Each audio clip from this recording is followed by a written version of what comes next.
SVC Media. Welcome to the iGaming Daily Podcast, analysing the news from the betting and gaming industry all over the globe, supported by Optimove, the #1 CRM marketing solution for the iGaming market.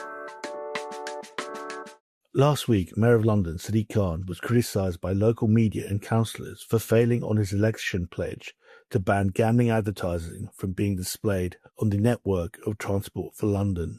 A local fallout interplays with the Gambling Review, in which laws have been designed by the discretion of the UK Gambling Commission and DCMS. Nevertheless, local councils and city governments carry significant weight in how certain laws are determined within respective communities related to local venue licences, advertising coverage, and community advocacy. iGaming Daily examines whether local concerns have been addressed in the generational review of UK gambling. I'm Ted Menmuir, and joining me today is the other Ted Orme-Claye, editor of SBC News. Ted, how are you doing? I'm all right, Ted. Yeah, not bad. Thank you very much. How about yourself? Very well. And before we begin, a shout out to Optimove, the #1 CRM supplier for the global gaming industry and proud sponsors of the iGaming Daily podcast.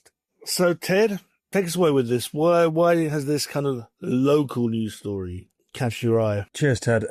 So to start, obviously, this story, there was in the article I wrote about this, we talked about the story you mentioned of Sadiq Khan, how he's facing some pressure from I believe it was from the Green Party in the London Assembly to follow through with a electoral promise back in 2021 about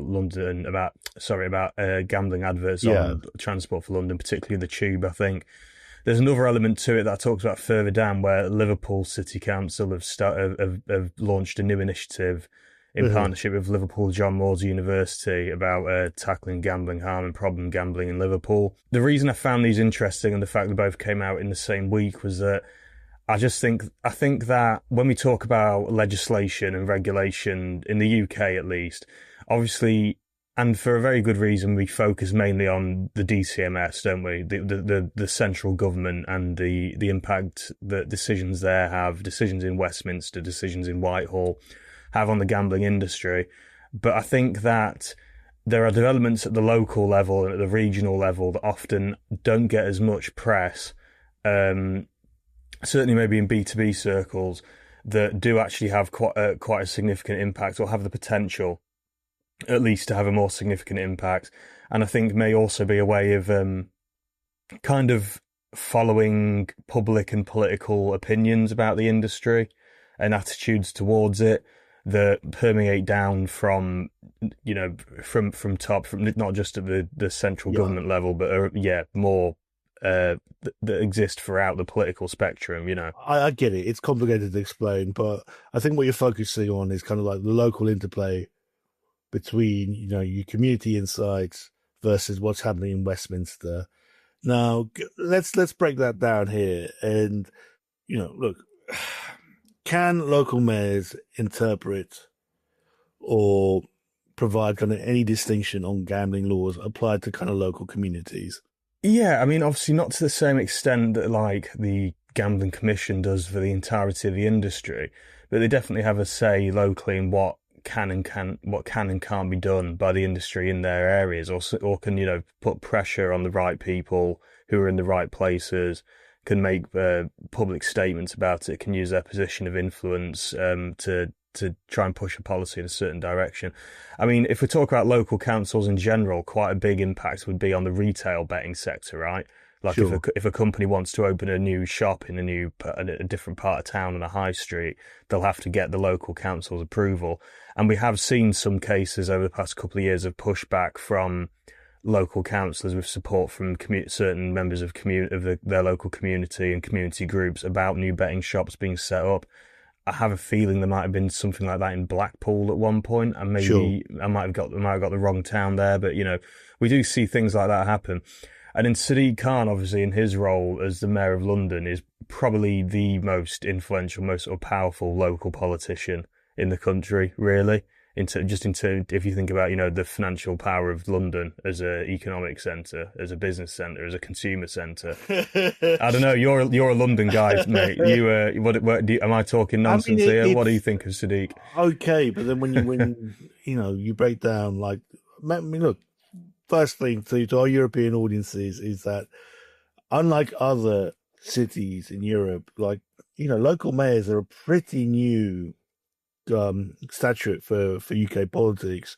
And what we've been told is that their kind of focus is mainly on housing development, transport, and this kind of broad brush of economic development, which can that kind of apply to gaming establishments? It's not really clear on that front. But however, I mean, going back to this story, and particularly Sadiq Khan, is this just because he said this quote in 2021, and it was one of his kind of election pledges, and it just hasn't been followed through? Yeah, I mean, that is fundamentally that's what this is down to. Yeah, he said back, as you said, back in 2021 when he was in the middle of a re-election campaign to be re-elected as the mayor of London. One of the things he wanted to do was get rid of gambling adverts on, as you said, Transport for London networks. I think the London Underground, the Tube, as we all obviously like to call it, I think that was a real focal point of it. I think that was something a lot of campaigners wanted to see adverts taken down from. I mean, the Tube is used by millions of people every day, isn't it? So I think that was the main focus point of concerns around exposure to advertising when people are commuting to work, when children are going to school and things like that via the Tube. That was one of the big talking points, and that hasn't been delivered. But the response he gave to it was that he's waiting for the government, for more decisions to come from the government in Westminster before he makes a decision. And obviously the position he's been in is that in 2021, we were obviously in the middle of the Gambling Act review then. We were also under a Conservative administration, which that review originated under. The review was then published in 2023. The Commission's been involved in all its consultations around that in the 2 years since, and has been rolling out new recommendations and policies like the new bonus requirements we talked about in an episode recently. And then, of course, last July, there was the change in government and I know that Labour have said that they are basically committed to seeing out the recommendations of the review, and there's not really going to be much of a change in policy. But maybe just all these various changes over the year have given Sadiq Khan a bit of an incentive to think, right, I need to take a step back and just see what the bigger picture is here before I go ahead and try and push for a ban, which I think he would be able to do because as Mayor of London, he is chair of Transport for London. So he would be able to have a say in what their advertising policy is, it's its own entity. It can advertise what it wants. I'd like to see actually kind of the legal provisions for that, because I mean, maybe, yes, I think he's got a voice on the planning and kind of the economic strategy of Transport for London, but I'm not sure that actually applies to how the advertising is controlled for that network. So that might be a different person's responsibility. But then again, I mean, maybe if we were to sanction a ban, I mean, does that take it through to kind of the legal courts in how advertising works at kind of that display level? Yeah, I mean, I think we're going on to things here that I'm not I've not got a huge grasp over. I think at a legal level, it'd be interesting to see if he was to say, right, I'm going to go for a ban on advertising, gambling advertising on the Tube, on London buses, overground, whatever.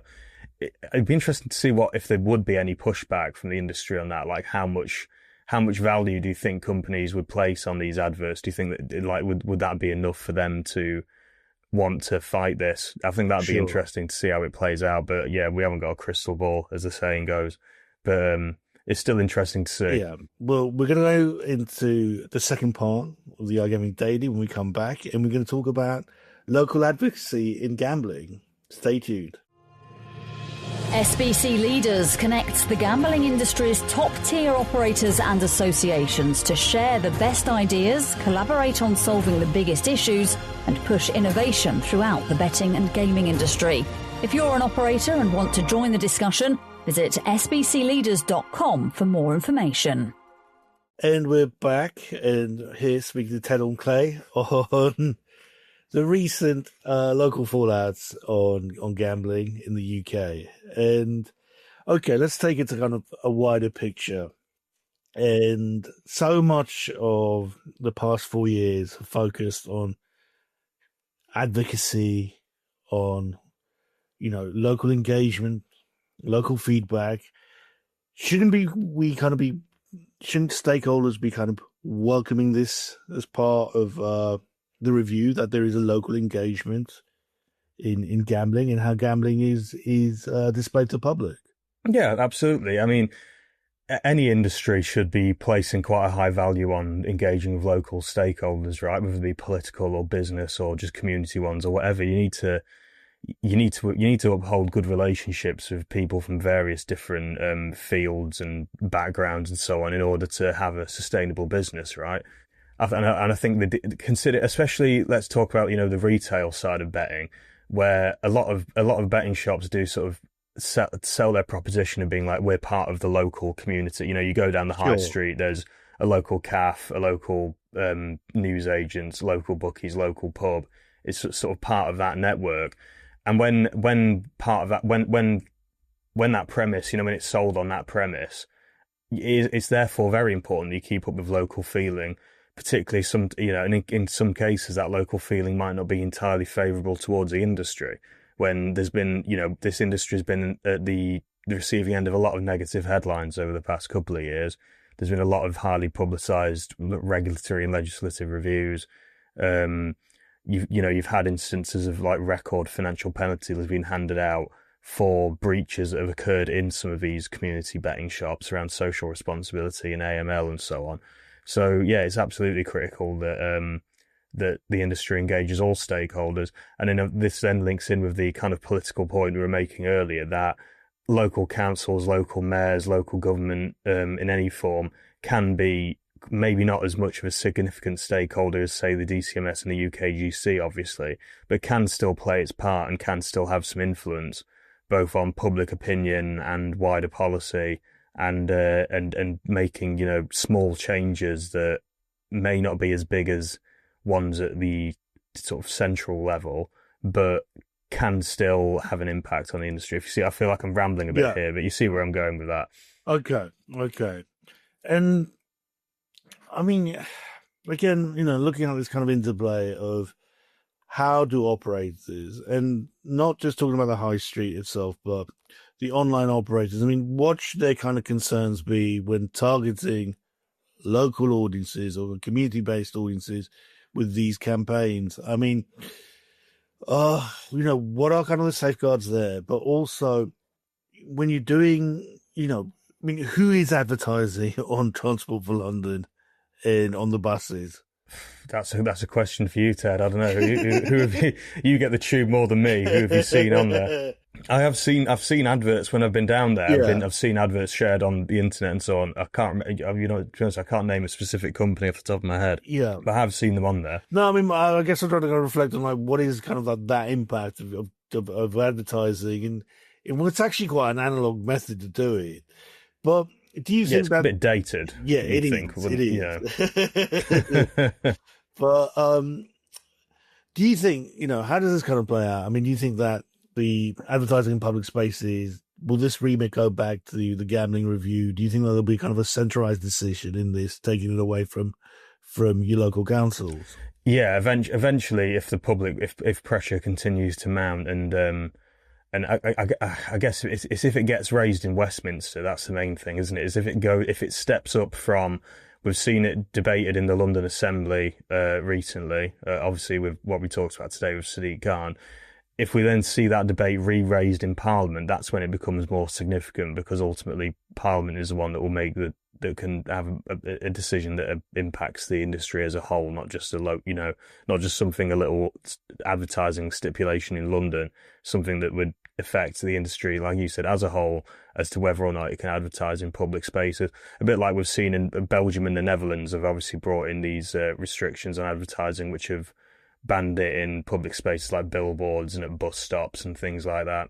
Although you like you said, I'd be interested to see how much of an impact these adverts have on engagement anyway, as to whether they're a bit dated and analog, like we've said, and whether the main focus of the best marketing and advertising operators have is on like social media, online, television advertising, sports marketing, that sort of stuff. But yeah, whether or not a decision on its future as a whole will be made will depend on whether it gets raised in Parliament. At the moment, I don't think that'll happen because, like we've said, I think the Labour government is pretty committed to just seeing off the recommendations of the Gambling Act review. This is something that would probably be raised much further down the line, I think, probably after the dust has settled from the review's recommendations. Have any reformists said where they feel that this type of kind of local advertising is intrusive or harmful? Because there are rules to it as well. I mean, it's that's an interesting. I think, like most debates we've seen around this in the past couple of years, I'd imagine the kind of advertising that they're most concerned about will be ones that are seen mostly by young people, right? It's whether people going to school and college, or maybe even people who are over the gambling, who are of age to gamble, but are considered to be in a bit more vulnerable demographic because of financial risks and so on, 18 to 24-year-old students and so on. It'll probably be advertising that people feel is more, that exposes these groups the most, if you see what I mean. I feel like that would be the main talking point, surely. Or potentially as well, advertising that happens to be in a lot of underprivileged and more impoverished communities, like low-income areas, that people often see as a bit more predatory. I mean, there's often, been a talking point thrown around back on the retail side of things over the past few years that you often find lots of betting shops in areas that have lower incomes. I think Blackpool, for example, like I referenced earlier, is often given as an example of that. So this is this is a sticking point, I think, for a lot of reform advocates. So, Ted, your final kind of takeaways, because you're kind of reviewing this, how this story plays out, and it's nuanced, it's specific to. So, what's your kind of follow up on to audiences on this? Where do you think this goes for the industry? I'd just say, I think my final point, we don't underestimate the potential influence or significance of local stakeholders, of local government, mayors, and so on. Like I said, changes and pressure might be smaller than we see coming out of Westminster or coming from the Commission, but it can all add up. I'd say the other thing from it is that it can, as we said earlier, it can be indicative of public trends and more like opinion on the ground, as opposed to the more like lofty heights of government at Whitehall. And another thing I'd probably say is that if we're just going to focus in on mayors and people in those sort of positions, these guys can often have quite big political futures ahead of them. So gauging what their opinion is at the moment could be, if they have a more influential position down the line, their opinions will affect the industry even more. I mean, Sadiq Khan is mayor of London. He's actually, on top of that, he's quite a influential politician in Labour generally. Boris Johnson was, of course, mayor of London. Forget him. Look at the position he ended up finding himself in, And Andy Burnham, I'm currently in Manchester. Yeah. Andy Burnham, who's mayor of Manchester, is quite an influential guy in Labour, quite a popular guy in Labour, and he ran for leadership a few years ago, didn't he? So the politicians in some of these big, very significant cities can be quite influential people, and their opinions on the industry might not affect it as a whole now, but you never know whether it could do 5-10 years down the line. Well, that's all for iGaming Daily. Ted, it's been fantastic to talk to you, and to our auditors, thank you. Thank you for listening to today's iGaming Daily podcast, supported by Optimove, the #1 CRM marketing solution for the iGaming market. If you want to find out more about some of the subjects raised today, feel free to explore any of the sites in the SBC News Network, or check out the latest edition of the SBC Leaders magazine. Happy reading.